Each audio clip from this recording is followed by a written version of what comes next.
Broadcast journalism is the art of telling stories through many different platforms, whether it be via television, radio, or the internet. But as technology evolves at a rapid pace and the internet creates limitless possibilities, the question must be asked, what is the future of the broadcast journalist? 4, 3, 2. Nerolda Jacobs has been in the journalism industry for over 17 years, presenting Perth's edition of 10 Eyewitness News since 2008. 10 News with Nerolda Jacobs. Hello everyone and welcome to 10 News live from Perth. Also tonight, first indications of when WA's gas crisis will ease and multi-million-dollar eBay bids for a Perth man's life. This is her first bulletin she presented live from Perth, and she says broadcast news has evolved during her time in the industry, with technology allowing anybody to be a video journalist.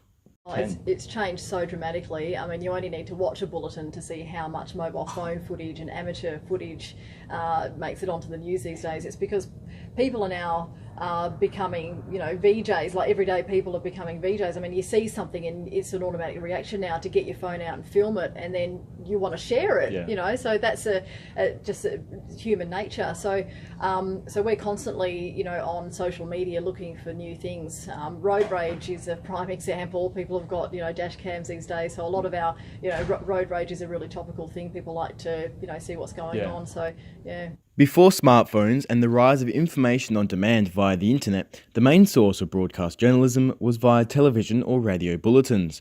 Ranging in lengths, bulletins provided a summary of the day's local, national and overseas news, sport and weather. As more people are continually updated throughout the day via their smartphones and tablets, the future of the nightly news bulletin in its current form is up for debate.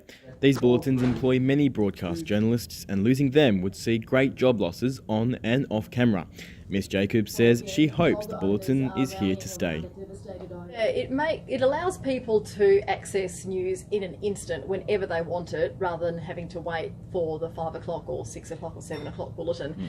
But I think there's always going to be a need for people to go to a trusted source to tell them the biggest stories of the day, the local stories of the day, what they need to know, versus going on Twitter or Facebook and just getting snippets of things from here, there and everywhere, which may not be the biggest story or the need to know sort of story. So I think there's always going to be that need to go to the 5 o'clock or 6 o'clock bulletin. Keeping on with the bulletin, you said you think there's always a need for that information.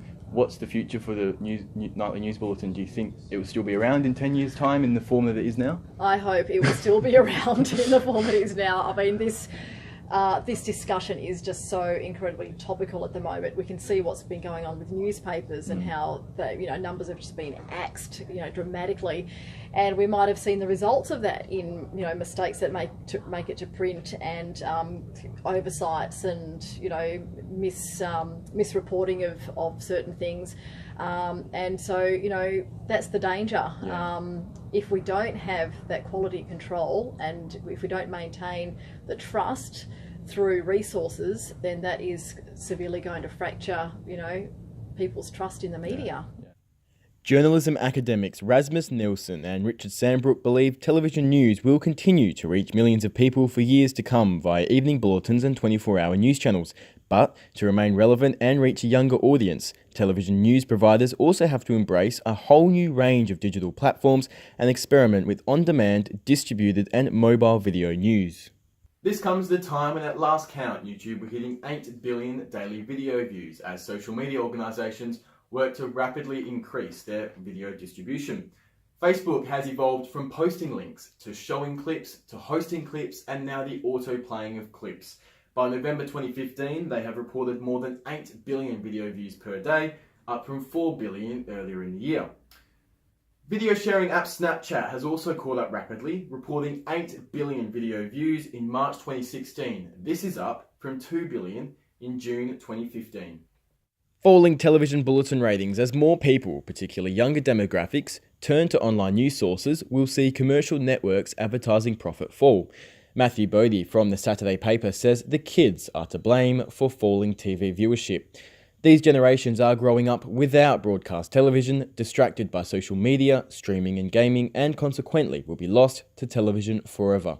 so all news, drama, entertainment, music, everything has to be digital, ideally edited into chunks no longer than 3 minutes. The recent 2016 Australian multi-screen report by research agencies Regional Tam, OzTam and Nelson confirms that the Australian population watches 90 hours of video a month. Of those 90 hours, 81 is on the television, 7 is on a computer, 3 hours a month is on the phone, and 2 hours on the tablet. These television viewing hours are bumped up by the average monthly viewing for the 50 to 64-year-olds who watch 131 hours of television a month, and the 65 plus age demographic watching 158 hours a month. This is while the 25 to 34-year-old age group watches only 57 hours of television and 19 on computers. Some organisations have recognised there is a desire, particularly amongst younger demographics, for video and stories on demand. One of these organisations include the Huffington Post. Recently, they sent a journalist to Antarctica and produced a 4-part series full of interactive content, which included images, videos, and written articles looking at climate change. The content of the entire series was something you would traditionally see as a longer form style of broadcast journalism, featuring on Four Corners, 60 Minutes, or Sunday Night. Another new media organisation which is changing the role of broadcast journalism through new media is Vice. Vice as we know it today started out as a punk magazine in 1994, created by 3 Canadians going by the name Voice of Montreal. Today it produces news, advertisements, documentaries, music records and a nightly news bulletin. Their coverage is known as being edgy, first person and very visual with concise text use. In 2015 the company's estimated value was at $2.6 billion and their estimated revenue at $915 million. Vice's content ranges from short-form to long-form documentaries, with their controversial 2014 43-minute ISIS documentary marking the beginning of a new focus for Vice. It contributed to a growth in Vice and a commitment to a news focus, starting up a separate YouTube channel dedicated to news and hard-hitting documentaries. There is usually more interest in Vice pieces, particularly by younger demographics, as it feels more authentic and real. They don't usually cover day-to-day news events, but instead go beyond the day's news to get a different angle of the issue at hand, along with bringing world issues to attention you most likely wouldn't see during a traditional broadcast news bulletin. Their packages focus on more raw, heavier visuals than what traditional news packages provide. Their reports and documentaries are first-person accounts of what the reporter is thinking and feeling, often lacking in-depth information and research which traditional news reports offer. David Carr, the New York Times media critic, has criticised Vice's news coverage and says it is like putting on a safari hat and looking at some poop. Rick Edmonds is a media and business analyst and says that while traditional news media looks to provide balance, Vice offers journalism like personal essays. The question is whether the future of the broadcast journalist is to follow Vice's style and give first-hand accounts which include thoughts and feelings instead of well-researched material. Will online print become the ones who do the research and provide the facts? The 2016 US election saw fake news thrive and has really put the issue of a lack of editorial control for online content in the spotlight. As social media has become more popular, it is seen an environment where a lot of information is pushed through these social media networks.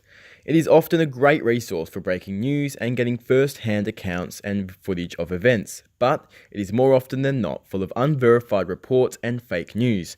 Social media content can be relayed without any third-party filtering, fact-checking, or editorial judgment, contradicting the whole idea of a news company building up a trusted brand reputation who people think of when they want news. BuzzFeed founding editor Craig Silverman analysed news stories in the 3-month lead up to the 2016 US election, and he found that viral fake news stories outperformed real news stories from outlets such as the Washington Post and the New York Times on Facebook. While fake news is a large issue online at the moment, the question is whether the future of broadcast journalism will see fake news broadcasted without the facts being verified. Well, a good example is when Buckingham Palace called that emergency meeting at 3 o'clock in the morning, and Twitter went nuts. French media went so far as to say Prince Philip had died. So everybody just piggybacked on that, and the amount of misinformation that was out there based on what? The fact that there was an emergency meeting, and then, much later in the day when everybody had already compromised themselves by tweeting, facts that just were not facts. everybody had egg on their face. You know, we, our production team is incredibly professional, and they refused to buy into it. And we did a bit more digging around, and people at BBC were saying, we don't know anything, we haven't been told anything, nothing's happened. And so that's what we wanted to rely on more than the Twitter sphere going nuts. So that was a really good example. And fake news, it takes one person to say something, and then it's like everybody wants to be first to make it on Twitter. So it's just sheep following each other. Although the decision to broadcast content is decided by a team of producers and reporters, if continued job cuts are made to the industry, it is only a matter of time before unverified facts are broadcast due to the stretch of resources.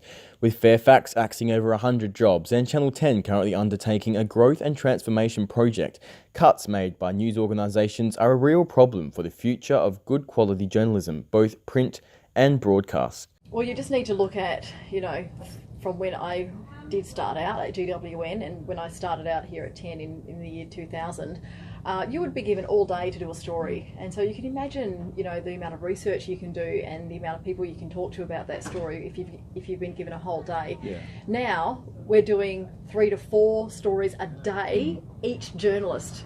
So you're spreading yourself too thin, and we do the best we possibly can, in the time that we've got. But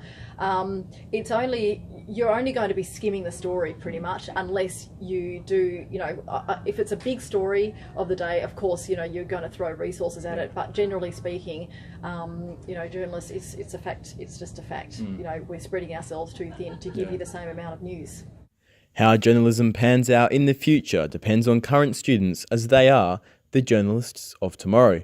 In terms of what student journalists should be taught now to prepare themselves for the future, Narelda Jacobs says basic human qualities should be exercised and stressed, as the people you tell stories on are people too.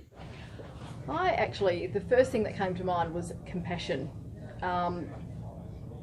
You're chasing a story, you want to be there first, you want to get the best pictures, but you've got to be delicate about it sometimes, and not just be gung-ho just in there, and that, I think that's what sets a good journo apart, is having compassion for whoever you're interviewing, and not so much if it's down at Parliament House or police headquarters, because they're all tried and tested at what they do, but when you're meeting everyday people, you need to have a real knack of handling the situation, and that's probably something that you learn over time, and sometimes people never learn it over time, and you are a bit of a steamroller, I suppose, when you go onto jobs. So I think that's probably the most important thing. Remember that you are a person, and your subject, the person you're interviewing, is a person as well who has feelings, and they're going through pain or grief or whatever, and you've got to be compassionate. Yeah. Was that something you picked up pretty quickly being a court reporter? What you've got to remember is that it might be a story for you, but it's someone's life, and so the story of their life continues well after you've seen them for an hour or half an hour or 10 minutes or whatever you've got. So you need to just be able to represent that truthfully and do the best by them.